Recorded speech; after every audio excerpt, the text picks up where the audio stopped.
여기에는 기업 물을 자에 대해서 말씀을 하고 있습니다. 기업 물을 자라고 하면은 좀 생소하실 것입니다. 기업 물을 자는 구약 시대의 고엘 제도를 이게 말씀을 하고 있습니다. 또 고엘 제도 하니까 더 생소하죠. 고엘이란 말이 무엇인가? 구약 시대에 이스라엘에 고엘 제도가 있었는데 고엘이라는 말은 바로 기업 물을 자, 고엘은 기업 물을 자를 히브리어로 고엘이라고 이렇게 말합니다. 그래서 구약 시대 기업 물을 자라는 이 제도가 있었는데 그 기업 물을 자, 고엘이라는 단어는 이게 물러주는 거예요. 그리고 되찾아주는 것입니다. 구속하다는 그런 의미가 있습니다. 그런 뜻에서 이 고엘이라는 의미는 바로 우리의 구속자 그리고 우리의 회복자를 이 말씀을 합니다. 그러므로 기업 물을 자는 바로 구속자요 회복자라 이런 뜻이 있습니다. 그래서 구약 시대에 이스라엘 백성들에게는 이 고엘 제도가 있었는데 어쩔 때 이 고엘 제도가 이렇게 사용되게 되었는가에 대해서 레위기 말씀을 통해서 말씀을 주셨습니다. 어떤 때 기업 물을 자가 일을 하게 되는가 하는 것은 이 오늘 25장 레위기 25장에 이렇게 말씀을 합니다. 어떤 사람이 가난하게 돼가지고 가난해서 자기 기업 가운데서 얼마를 팔았는데 그 판 것을 다시 되찾을 힘이 없는 것입니다. 그럴 때 그 판자에 가장 가까운 근족, 아주 가까운 친척이 그거를 사서 다시 그 값을 물어주고 되찾아서 주게 되는 거. 그것이 바로 기업 물을 자의 의무요 권리입니다.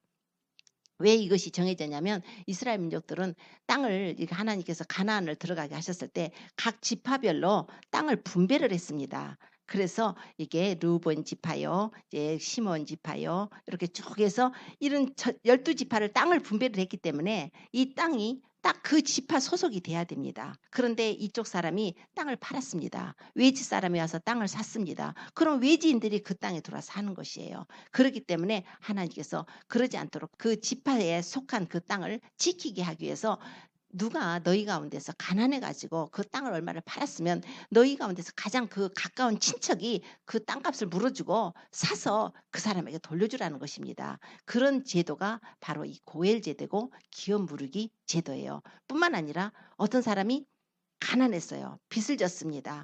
근데 빚쟁이가 와서 그 사람을 종으로 데려가 버린 거예요. 종으로 팔려버린 거예요. 빚을 못 갚기 때문에 종으로 팔렸을 경우에 그러면 종으로 팔려버리면 어떡합니까? 그래서 그 제도가 있는 거예요. 자, 너희 가운데 부유한 자 있느냐? 너희 가운데 친척 중에서 그 능력이 있는 자는 가서 그 사람을 돈을 그 몸값을 지불해 주고 너희가 되찾아다가 네 형제를 종살이해서 자유케 해주라. 이것이 바로 하나님의 고엘 제도입니다. 뿐만 아니라 또 한 가지가 있어요. 그거는 형제가 자식이 없어 죽었습니다. 맏아들이 자식이 없이 죽었는데 그러면 둘째 아들이 들어가서 형수에게로 들어가서 그 씨를 줘야 돼요. 그래서 형수가 그 씨를 받아가지고 그 남편 죽은 남편의 이름으로 그 기업을 있게 하는 제도가 있습니다. 예수님 때 보면은 예수님 때 부활이 없다 하는 사두개인들이 와가지고 그걸 가지고 얘기를 해요. 예수님 우리 가운데 칠형제가 있는데 맏아들이 결혼했는데 죽었어요. 큰아들이 죽어서 형수만 남기고 죽었습니다. 그래서 자식을 못 낳았어요. 그래서 둘째가 들어가서 형수하고 결혼했는데 또 둘째도 죽었어요. 셋째도 결혼했는데 죽었습니다. 그래서 일곱째까지 다 그 한 여자한테 결혼해서 죽었다는 거예요. 그러면 나중에 이제 천국을 가게 되면 그때 누구의 와이프가 됩니까? 그 여자는 이 일곱 형제가 다 그 형수 하나를 갖고 아내로 취했으므로 누구 아내가 되겠습니까? 이렇게 물으니까 예수님께서 너희가 성경도 모르고 하나님의 능력도 알지 못해서 너희가 오해했다. 너희가 부활 때는 시집도 안 가고 장가도 안 가. 천사들과 같아. 이렇게 말씀하신단 말입니다. 그러니까 이게 내용 속에서 보면 어떤 형제가 죽었는데 쭉 일곱 번째까지 내려갔다는 얘기 나오지 않습니까? 또 야곱의 네 번째 아들 유다가 또 그런 사건이 또 성경에 보면 창세기에 나와 있습니다. 유다가 아들을 낳는데 셋을 낳습니다. 엘을 낳고 오난을 낳고 셀라를 낳죠. 그래서 엘을 이제 결혼을 시켜서 다말이라는 여자하고 결혼을 했습니다. 그런데 그 엘이 하나님 보시기에 악해요. 그래서 하나님이 그를 죽이셨습니다. 그러니까 다말이 아이가 없는 거예요. 그래서 오난한테 야 들어가서 네 형수한테 기업을 있게 해야 되니까 형수한테 들어가서 씨를 형을 위해서 씨를 줘라. 그래서 장자의 기업이 있도록 하자. 그럴 때 오난이 들어갔는데 형한테 씨를 주기 싫은 거예요. 그래서 안 줘버렸어요. 그랬더니 하나님이 그도 악해서 죽였습니다. 아버지가 보니까 이 다말이라는 며느리가 들어가다 보니까 맨날 아들들이 죽는 거예요. 그러니까 셀라가 이제 잘 어렸으니까 막내 아들이 어렸으니까 가서 친정집에 가 있어라 했을 때 그 셀라가 장성을 했는데도 다말이 보니까 안 준단 말입니다. 아들을 자기가 그 씨를 받아서 이 기업을 이어야 되는데 아들을 낳아야 되는데 안 주니까 그 창녀로다가 변장을 해갖고 시아버지가 그쪽 동네 왔을 때 창녀로 변장을 해갖고 시아버지 유다한테 들어가가지고 아기를 낳게 되는 그렇게 불륜을 하게 되는 그런 게 기록이 되어 있습니다. 이것도 바로 기업무르기에서 수원법 이래서 아기를 씨를 주는 법 이게 바로 기업무르기 법에서 나온 것입니다. 또 하나의 법이 있는 것은 민수기에 나와 있는 법인데 그것은 누가 피살당했을 때 누가 살인을 당했을 때 그 죽은 사람의 원한을 풀어주기 위해서 그 가까운 근족들이 그 살인자를 잡아가지고 죽이는 법이에요. 자, 이런 법들이 이제 있습니다. 법에 대해서 가장 또 구체적으로 또 나온 내용이 바로 룻기입니다. 모압 여인 룻이 이제 보아스를 만나가지고 결혼해서 아기를 낳는 과정이죠. 그런데 그 당시에 유다 베들레헴 사람 엘리멜렉이 이제 모압으로 기근을 피해서 모압으로 갔을 때 나오미하고 이제 갔을 때 거기서 엘리멜렉이 죽고 그다음에 두 아들을 위해서 이제 그 며느리들을 보게 되는데 두 모압 여인 이방 여인들을 며느리를 보게 됩니다. 그래서 두 며느리하고 살다 보니까 그쪽에서 산지 한 10년쯤 됐는데 그 두 아들도 죽었다는 거예요. 무슨 이유라고 안 적어졌지만 두 아들이 죽었습니다. 그래서 여자만 셋이 과부가 된 거예요, 지금. 자, 그럴 때 나오미가 소식을 들으니까 이 베들레헴에 자기 땅에 그때 기근이 너무 심해서 나왔는데 이제 기근이 끝나고 풍족한 양식이 있다는 걸 들은 거예요. 그래서 고향으로 돌아오려고 며느리들과 함께 돌아오다가 말을 합니다. 며느리들에게 너희들은 너희 집으로 돌아가라. 어머니 집으로 가서 너희 신에게로 돌아가라.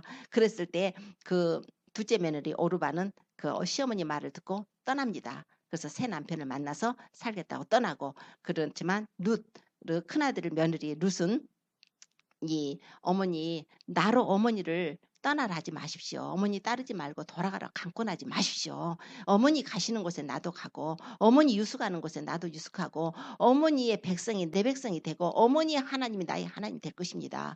어머니가 죽는 곳에 나도 그곳에서 죽어서 장사될 것입니다 하는 신앙 고백을 하게 됩니다. 그래서 그 며느리랑 같이 고향으로 돌아왔죠. 고향으로 돌아와서 보니까 땅은 있지만 옛날 기업으로 받은 땅은 있지만 농사 지을 남자도 없거니만 씨가 없잖아요. 이제 그런 속에서 이제 그들은 너무나 절망 가운데서 이제 이삭 주스로 갑니다. 마치 그때가 보리 추수여서 룻이 이삭을 주부러 가서 보아스를 만나게 됩니다. 보아스의 밭으로 하나님이 인도를 하게 됩니다. 그래서 그 보아스라는 사람 밭에 가서 이삭을 주고 집에 오니까 어디서 오늘 네가 이삭을 주었느냐 했을 때 보아스라는 사람한테서 주었습니다 하니까 시어머니가 이렇게 말하는 거예요. 그 보아스는 우리의 근족이다. 아주 가까운 자기 남편의 친척이든가 가까운 친척이다. 그러니까 너가 그리로 가라. 그렇게 해서 이제 계속 거기서 이제 이삭을 주게 되는데 그곳에서 이제 보아스하고 이제 만나게 되고 후에 밀추수, 보리추수가 이제 다 끝난 후에 어머니가 이렇게 얘기합니다. 너를 위해서 안식할 곳을 구해야겠다. 보아스는 우리 근족이다. 그리고 우리 이스라엘 법에는 이런 법이 있어서 기업물을 자가 있어서 그 기업물을 자가 너를 아내로 취해서 우리 모든 기업을 이어줄 것이다. 이제 그걸 다 설명을 해주고 그 이삭 다 죽고 타작마당에서 보리 까부를 때 룻을 보냅니다. 가서 목욕을 해라. 가서 목욕을 하고 머리 기름 바르고 기름 바르고 옷을 아주 최고 좋은 옷을 입고 가라. 그래가지고 보아스로 보냅니다. 보아스에게로 가가지고 타작마당에 살짝 들어가서 이 발치 밑에 누워서 있을 때 밤중에 보아스가 뭐가 걸쩍거리니까 보니까 여자가 있는 거예요. 그러니까 네가 누구냐? 그러니까 내가 당신의 신이여 룻입니다. 당신은 우리의 근족이요. 기업물을 자가 됩니다. 이렇게 말합니다. 그럴 때 보아스가 알았다고 내가 너를 위해서 네 말대로 내가 그걸 이행한다 해가지고 이제 새벽같이 일어나가지고 장로들을 모읍니다. 장로들을 모아가지고 장로들 앞에서 얘기를 합니다. 그런데 장로들 앞에서 얘기할 때 자기보다 더 먼저 더 가까운 친척이 한 사람이 있는 거예요. 더 가까운 친척이 하나가 있으니까 그 사람한테 먼저 물어봐가지고 그 사람이 기업 물으겠다 하면은 그 사람이 너를 취할 것이다. 그렇지만 그 사람이 안 하겠다면 내가 하겠다 약속하마. 그리고 장로들을 다 모았는데 마침 또 그 사람이 또 지나간다고 성경에 기록을 하고 있습니다. 그래서 이보게 이리 오보게 하고서는 그 사람에게 말을 해요. 자, 우리 형제 엘리멜렉 그 형제의 그 기업이 이렇게 있는데 당신이나 내나 기업 물을 자 아니냐. 나보다 더 가까운 근족이 당신 아니냐. 그러니까 네가 취하라. 기업을 물을 것이냐. 그러니까 그 사람이 물은답니다. 자기가 사겠답니다. 그 기업을 첫 번째 사람이 그러니까 그럼 사라. 그랬더니 그 대신에 사되 엘리멜렉의 아들 말론의 와이프였던 룻이라는 여자에게서 사야 된다 그랬어요. 룻에게서 사서 그를 아내로 삼아야 된다니 그 남자가 그러면은 나는 안 사겠다. 내 기업에 해가 될까 싶으니까 나는 안 사겠다. 그러고서 신을 벗어서 주는 거예요. 신 벗는다는 것은 그 자기 권리를 포기할 때 자기 권리를 포기할 때 이제 신을 벗어서 주는 그런 이제 전통이 있었습니다. 신을 벗어주면서 네가 사라. 그래서 이제 보아스가 그걸 사게 됩니다. 그래서 보아스가 사서 이제 룻을 아내로 맞아가지고 결혼을 합니다. 결혼을 해가지고 아기를 낳아서 오벳을 낳죠. 오벳은 다윗의 할아버지예요. 오벳이 이새를 낳고 이새가 다윗 왕을 낳으니라. 그 이방 여인 룻이 보아스라는 사람을 만나가지고 정말로 예수 그리스도의 족보에 들어가 버리게 됩니다. 그런데 오늘 이 사건 속에서 하나님께서 기업물을 짜, 이 기업물을 짜의 사건을 속에서 우리에게 주시는 말씀을 우리가 찾아야 돼요. 우리가 성경을 읽으면서 성경이 참 너무나 감동적인 스토리다. 룻이 얼마나 그 어머니가 남편 죽고 두 아들을 죽었을 때 얼마나 참 효부죠. 아주 불쌍해 갖고 시어머니를 얼마나 공경을 했는지 보아스를 만나 가지고 보아스 밭에 가서 이렇게 이삭을 줄 때 보아스가 뭐라고 그 룻에게 하느냐면 네가 네 남편 죽은 후로 시어머니한테 행한 모든 일이 내 귀에 들렸다 그래요. 남편이 죽고 나서 시어머니한테 나오미한테 한 것이 모든 것이 내 귀에 들렸다. 나오미가 와서 다 얘기했을 거 아닙니까? 룻이 내가 이렇게 여차저차 했는데 이렇게 했을 때 룻이 나한테 이렇게 했다고 얼마나 효부인지 얼마나 칭찬을 하고 자랑했겠어요. 며느리가 떠나라니까 둘째 며느리는 떠났는데 큰 며느리는 어머니의 백성이 나의 백성이 되고 어머니의 하나님이 나의 하나님이 됩니다 하고 막 고백을 하고 어머니 죽으시는 곳에 나도 죽겠다고 따라왔다고 얼마나 더 며느리를 또 자랑하고 했겠습니까? 이제 그런 내용이 다 들렸다는 거예요. 그런데다가 네가 네 부모하고 네 고국을 떠나서 알지 못하는 백성에게로 온 것이 내 귀에 들렸다. 그러므로 여호와께서 네 행한 대로 너에게 보응하시기를 원한다 하고 축복을 해줍니다. 그런데다가 여호와께서 그 날개 아래 보호하심을 받으러 온 너에게 하나님께서 축복하기를 원한다고 이렇게 축복 기도를 해줘요. 자, 그런데 이 내용을 보면은 이제 우리 주님이 말씀하시는 것은 이 내용 속에서 우리는 예수 그리스도를 발견해야 됩니다.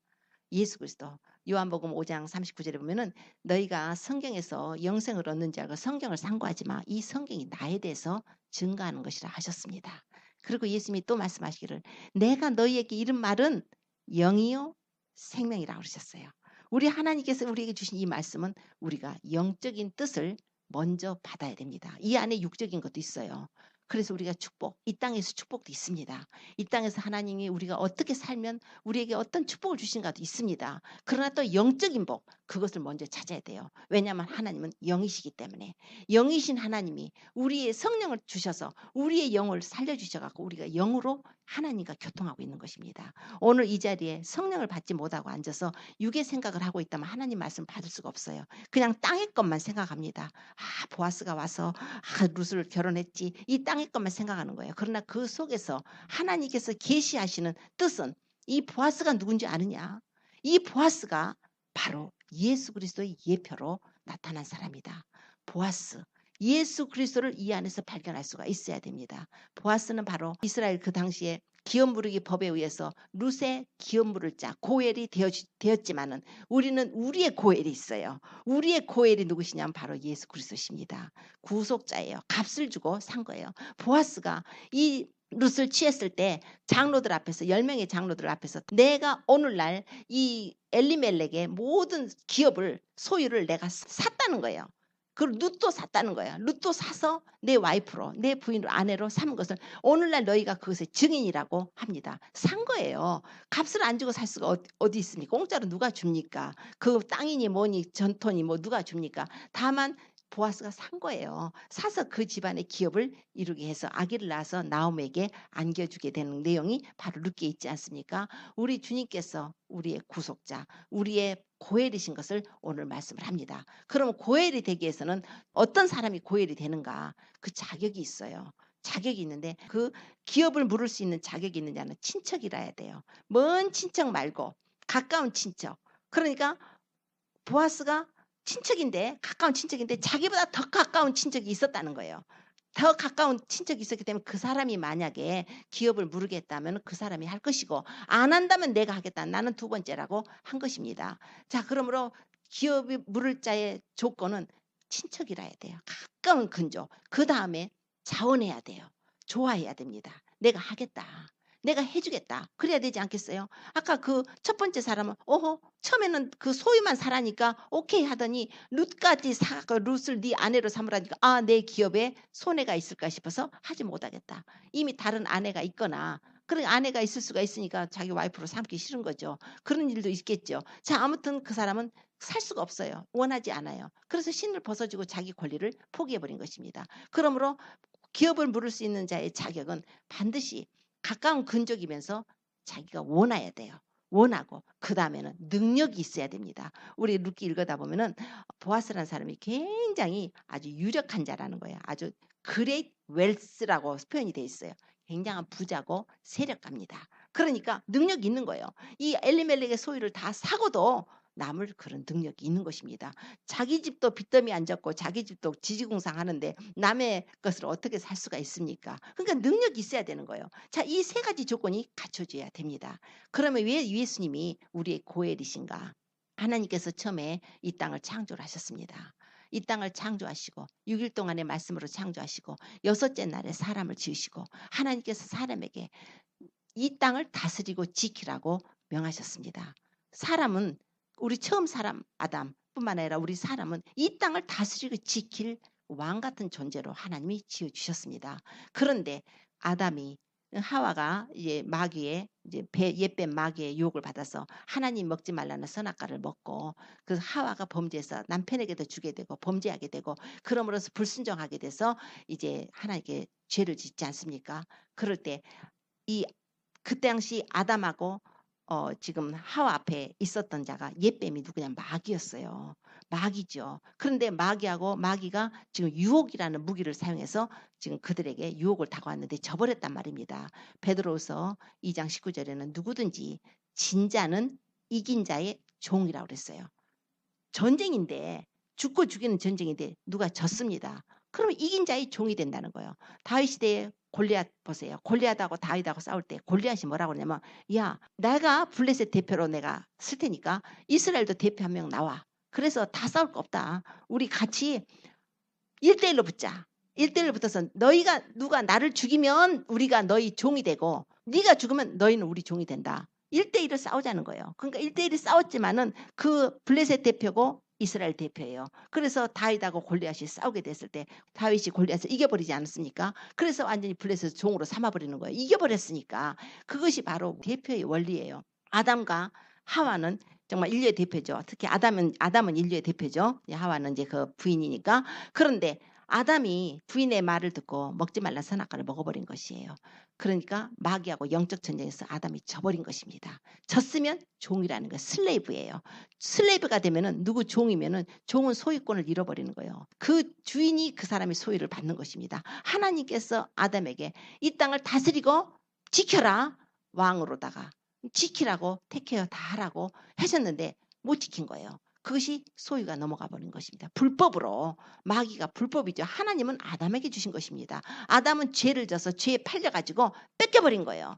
죄에 팔려서 마귀에게 뺏겨버린 것입니다. 그러니까 누가복음 4장에 가서 보면 마귀가 뭐라고 그러냐면 예수님이 광야에서 40일 동안에 금식기도 하실 때 마귀가 와서 예수님을 이제 세 가지로 시험하지 않습니까? 돌덩어리를 명해서 떡 만들어 먹으라 하고 높은 성전에서 뛰어내리라 그러고 높은 산에 데리고 가서 천하 만국을 보여주면서 내게 엎드려 경배하면 내가 이걸 주겠다고 그러는 거예요. 이것은 내게 넘겨준 것이므로 누구든지 나의 원하는 자에게 준다 그러는 거예요. 내게 넘겨준 거라는 거예요. 누구서 넘겨받았어요? 마귀가. 이 세상 권세에 세상 영광을 어디서 넘겨받았어요?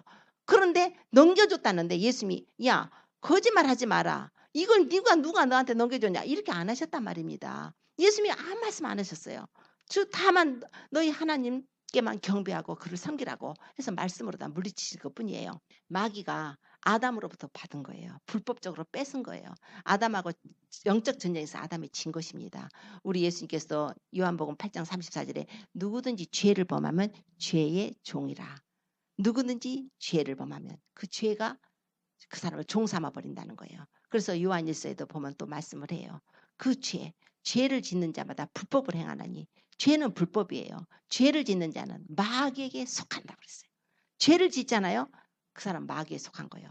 그래서 카인이 동생을 아벨을 죽였을 때 카인이 마귀에게 속하여 동생을 죽였다고 요한일서에 말을 하고 있는 거예요. 카인이 그냥 제정신 갖고 죽인 게 아니라 동생을 마귀에게 속해갖고 마귀에 씌어가지고 그걸 동생을 죽였다는 것입니다. 성경에 이렇게 나와 있어요. 자, 이렇게 해서 하나님이 다스리고 지키라는 이 모든 세상 권세 영광이 마귀에게로 넘어가 버린 거예요. 불법적으로 뺏어버린 거예요. 자, 그런데 이제 이스라엘 법에 의하면은 어떤 누가 이걸 팔았을 때 어떤 정한 기한 내에 이거를 취하지 않으면 안 돼요.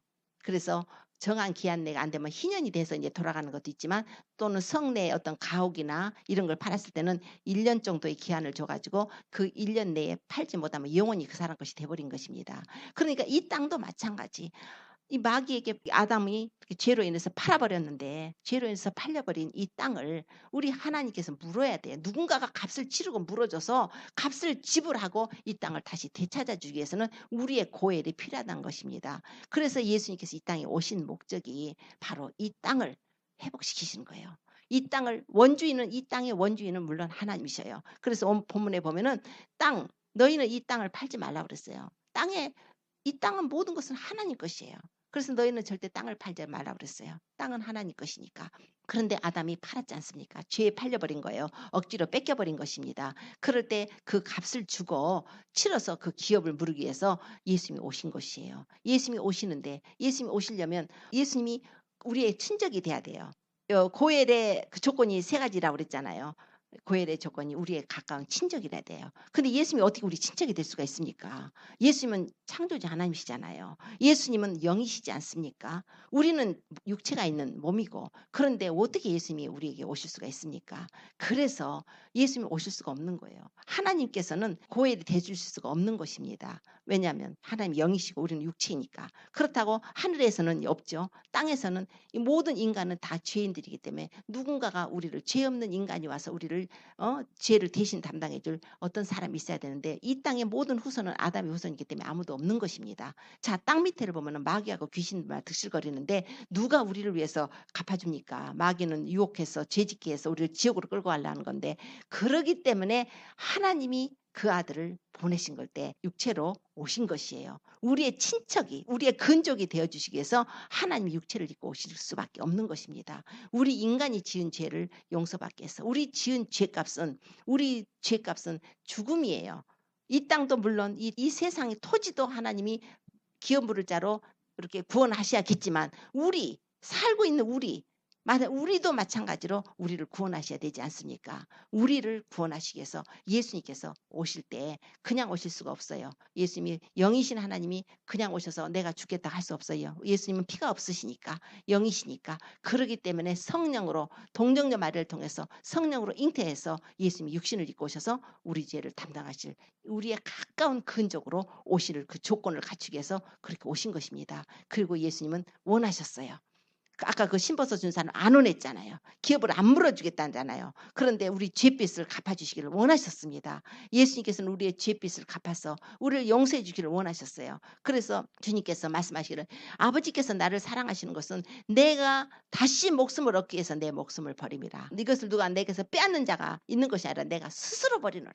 나는 내 목숨을 버릴 권세도 있고 다시 얻을 권세도 있다. 예수님은 우리를 위해서 자원해서 이 땅에 오셨습니다. 자원해 주신 거예요.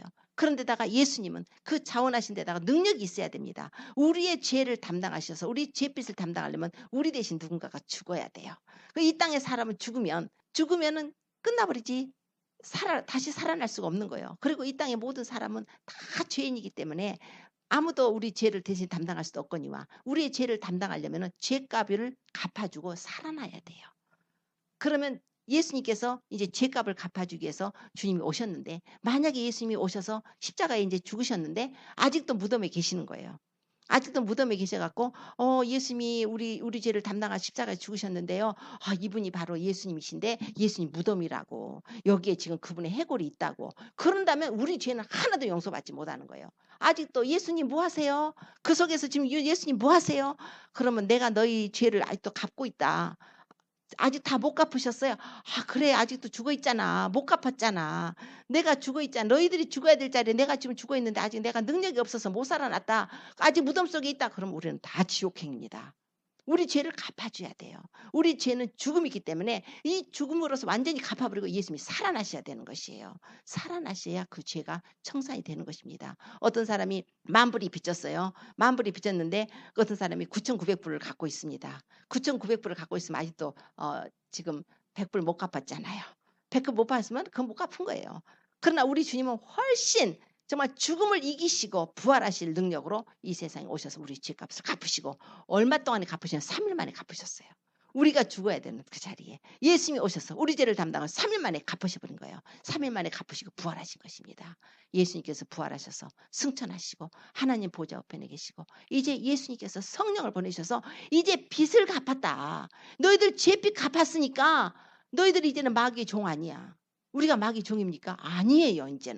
이제는 예수님 빚을 갚으셨습니다. 우리가 예수님을 빚을 못 갚을 때는 그 죄빚을 못 갚았을 때는 마귀의 종살이를 할 수밖에 없어요. 죽기를 무서워해서 일생에 매어서 종로로 산다고 히브리서 2장 14절에 말씀을 해요. 죄를 범하면 죄를 종인데 죄가 없는 사람이 없잖아요. 누구든지 다 죄를 짓고 사니까 죄의 종으로서 끌려다니는 거예요. 죄를 짓는 사람은 마귀에게 속한다고 그랬어요. 마귀 종이 돼버리는 것입니다. 죄에 졌기 때문에 마귀의 종이 되는 건데 예수님이 오셔서 내가 너희들 빚 다 갚아놨다. 빚 다 갚았다고 주님이 하시는 거예요 지금. 주님이 언제 갚으셨어요? 내가 2000년 전에 와서 내가 갈보리 언덕 십자가상에서 못 박혀 보배 풀려서 너희 죄값을 다 그 내 피로다가 갚아쓰고 무덤에 들어가서 봤지 않냐? 너희 눈으로 보지 않았냐? 내가 무덤에 들어갔어. 너희가 죽어야 될 그 자리에 내가 들어갔어. 그러나 나는 너희 죄값을 3일 만에 다 청산해버리고 살아났다. 그래서 이제 부활했다. 이제는 저 천국에서 하나님 보좌 앞에 앉아 계시고 성령을 보내서 이제 그 사실을 믿는 자 그리고 그 사실을 믿고 예수님께 나와서 내 죄를 주님이 갚으신 죄를 제 죄도 용서해 주세요라고 회개하고 나오는 자들에게 예수님의 피가 뿌려지고 우리가 죄사함을 얻는 은혜를 받게 된 것입니다.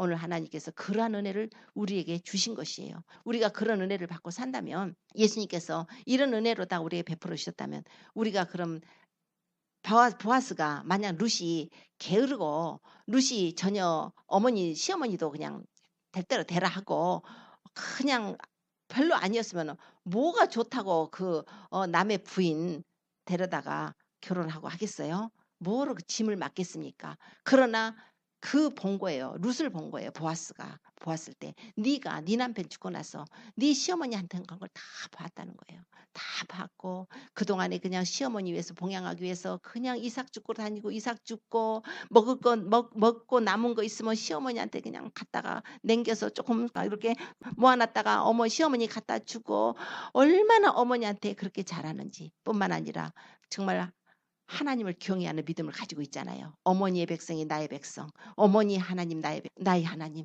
정말 이방인이어서 우상 숭배하던 자가 예수 그리스도를 믿는 믿음을 가진 거잖아요. 이제 그들의 영적인 유산을 받은 거예요. 이 룻은 바로 우리 이방 여인들하고 똑같아요.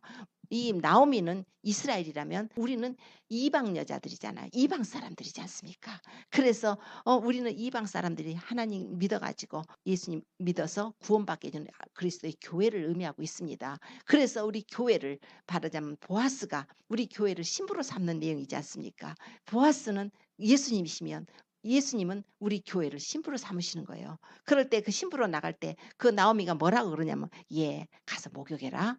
가서 목욕하고 가서 기름 발라. 그리고 옷을 베스트 클로스로 옷을 입고 가라는 거예요. 목욕하라는 게 뭐예요? 바로 회개예요. 우리 예수님을 믿는 사람들은 반드시 회개를 수반해야 됩니다. 회개 없는 믿음은 없습니다. 그냥 회개 없이 대충대충 그냥 그 어떤 지식으로 아는 것이 아니라 나의 죄를 회개하고 회개라는 것은 돌이키는 것이기 때문에 다시 그 지었던 죄를 다시 짓는 것이 아니에요. 다시 짓는 거면 또 회개를 해야 되잖아요. 그럼 우리가 육신의 연약함으로 회개할 수는 있는데 자꾸 주님 내가 또 이제 짓고 또 회개하고 이제 짓고 또 재회개하고 아유 주님이 언제든지 씻어주시겠죠. 주님은 사랑이 많으시니까 씻어주실 수가 있습니다. 그러나 그러나 어느 날 우리의 영혼을 불러가시는 날 만약에 그런 죄를 짓고 있다가 회개하지 못했다가는 주님 앞에 가서 심판을 받게 됩니다. 아무도 내가 몇 살까지 산다는 사람 보장 없죠. 아무도 어느 순간까지 내가 살고 있을 거라는 보장 없죠. 그렇기 때문에 우리는 항상 보혈로 씻고 회개하고 정말 믿음을 가지고 있어야 됩니다. 그렇게 믿음을 가진 자들에게 성령이 주어지시는 거예요. 그런 믿음으로 주님 앞에 회개하고 나가면 너희가 성령을 선물로 받을 것이다. 너희가 회개하여 각각 예수 그리스도의 이름으로 세례를 받으라. 그래야만 성령을 선물로 받을 것이다. 너희가 그 은혜를 인하여 믿음으로 말미암아 구원을 받았지 않냐? 그것은 바로 선물이라고 그래요. 구원은 선물이에요. 우리가 예수님을 믿음으로 하나님께서 그 믿음을 의롭다 해주시고 우리에게 구원을 선물로 주시고 우리에게 성령을 선물로 은혜로 주시는 것입니다. 그러고 나서 우리가 그 한 가지 또 있어요. 자, 보아스한테 가서 신부가 되기 위해서 나를 신부 삼아주세요 하고 룻이 갔을 때 어떤 것을 입고 갔어요? 그냥 입었던 설거지하던 옷 그대로 안 입고 갔습니다. 어머니가 옷을 입고 가래요. 영어로 보면 베스트 클로스야. 제일 좋은 옷을 입고 가래요. 그 성도의 옷에 대해서 말씀을 하고 있는데 성경에서는 의로움의 옷, 보혈로 씻은 옷, 그죠? 보혈로 씻은 옷, 또 성도의 옳은 행실. 우리가 이 땅에 사는 동안 점도 없고 흠도 없고 아주 주름 잡힌 것도 없고 티도 없고 아주 빛 가운데서 나대 자녀로 나대 아들들처럼 우리가 살아가기를 원하고 계십니다. 그래서 성도의 옳은 행실이 바로 우리의 또 아름다운 빛나고 깨끗한 세마포라고 계시록에 말씀을 하고 있습니다. 믿음으로 우리가 용서의 옷을 받고 믿음으로 구원의 옷을 받았지만 우리는 항상 성령 충만을 받아야 돼요. 기름 등불 예배한 5처녀 정말 10명이 다 기름 등불을 가지고 있었습니다. 다 예수님 믿는 자들이에요. 성령 받은 자들이에요. 그래서 기름 등불을 가지고 있었어 10명의 처녀가. 그런데 주님이 너무 늦게 오시니까 다 잠들었지만 5명은 기름 등불을 엑스트라로 준비하고 있다가 주님 오신다니까 등불을 밝히고 갔지만 그 5명은 따로 기름을 준비 안 해가지고 그 예수님 오실 때 기름이 똑 떨어져가지고 그 혼인잔치에 들어가지 못했단 말입니다. 우리 모두가 예수님을 믿는 자들이라 우리는 기름 등불을 가진 10처녀 속에는 속해 있어요. 그 중에서 5처녀를 주님의 신부로 삼으십니다. 우리는 5처녀가 돼야 돼요. 기름 등불을 예비해야 됩니다. 엑스트라 기름을 항상 우리가 받아야 돼요. 성령으로 거룩하게 하고 우리의 삶을 돌아보고 아주 모든 것에 화평함과 거룩함을 이루어야 되고 우리가 그런 믿음의 삶을 살아야 돼요. 용서할 자 용서해 줘야 됩니다. 그리고 미워하거나 원망하고 불평하고 하면 안 돼요. 남 정죄하고 판단하면 안 돼요. 그거는 기름이 없어요. 우리의 기름은 첫째 말씀이고 우리의 기도고 그리고 우리의 사랑이에요. 우리 행위의 모든 사랑이 바로 우리 기름을 채워주는 것입니다. 그리고 남을 위해서 중보기도 하고 예수 그리스도 이름의 보혈의 능력이 또 우리의 삶 속에 있어서 죄를 이기는 능력이 있어서 죄를 멀리하고 미워하고 오직 예수님과 동행하려 하고 주님만 바라보고 주님과 대화하려고 하고 우리의 신랑은 이 땅에 사는 남자건 여자건 이 땅에 사는 것은 잠깐이잖아요. 우리의 신랑은 예수님이에요. 남자도 신부의 영을 받으면 예수님이 신랑이셔요. 이렇게 남자분이 계셔도 장로님들 계시게 해도 신부의 영을 받으면 예수님이 우리 신랑이 되십니다. 꼭 여자만 예수님이 신랑이 아니라 우리가 신부의 영을 받아야 해요. 요나단 같이 신부의 영을 받으면 다윗하고 이렇게 사랑하던 그런 관계처럼 우리가 신부의 영을 받아서 예수님을 사랑하는 그런 믿음에 들어가야 되는 것입니다. 오늘 이렇게 예수님께서 우리의 고엘로 오시기 위해서 그분은 자신을 낮추시고 정말 십자가에 죽기까지 낮추시고 종의 형체를 가지고 오셔서 우리를 위해서 십자가에 피 흘려 주셨습니다. 우리는 그분의 은혜를 정말 깊이 알아야 돼요. 하나님께서 아들을 주신 것을 너무나 가볍게 여기서는 안 됩니다. 하나님께서 그 아들 독생자를 주셔서 우리를 구원하신 것에 대해서 우리가 너무 그분의 은혜와 사랑을 가볍게 아주 경멸하면 안 돼요. 가볍게 여기면 안 돼요. 그분이 어떤 희생을 치러서 우리를 자녀 삼으셨는데요. 그분이 어떤 희생을 치러서 우리를 신부 삼으셨는데요.